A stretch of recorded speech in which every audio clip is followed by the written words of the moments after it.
Liquidity providers often believe losses come from choosing the wrong range. In reality, most losses come from misunderstanding market structure.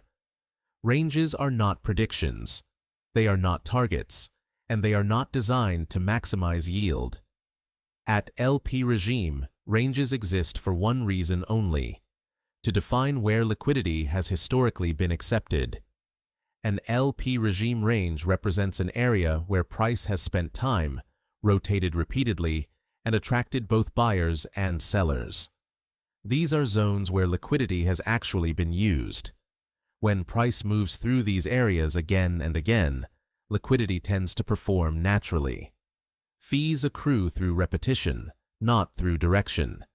This is very different from trending environments, where price moves aggressively in one direction and rarely revisits the same levels.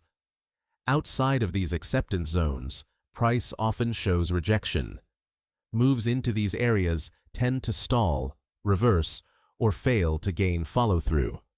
When this behavior repeats over time, it helps define where a range should not extend. In other words, ranges are not drawn to capture everything.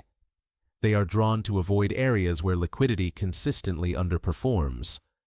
LP regime ranges are defined by studying historical acceptance. We look for price areas where volatility compressed, directional moves stalled, and rotation dominated. These conditions indicate that buyers and sellers were both active and that liquidity was meaningfully engaged. The goal is not to capture every move. The goal is to identify where liquidity has consistently been used and where it is most likely to be used again if similar conditions persist. Once a range is defined, it is not constantly adjusted. Short-term price movement does not invalidate a range.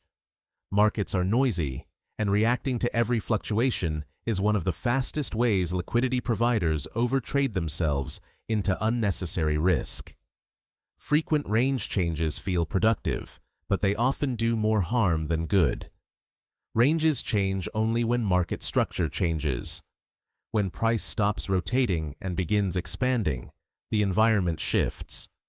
This is when LP regime transitions from open to shifting to closed. These regime changes are not opinions. They are responses to observable behavior.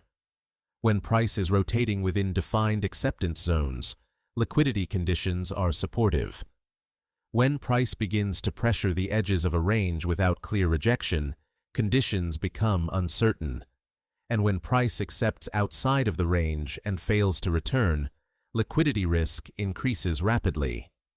Daily LP regime updates do not predict price. They answer one question only: is price behaving in a way that historically supports liquidity? If the answer is yes, the regime is open. If the answer is unclear, the regime is shifting. If the answer is no, the regime is closed. This framework is intentionally simple.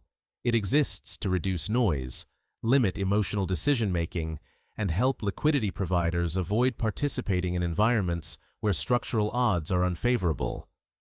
LP regime is not about forcing liquidity to work. It is about understanding when liquidity makes sense. Everything else builds from there.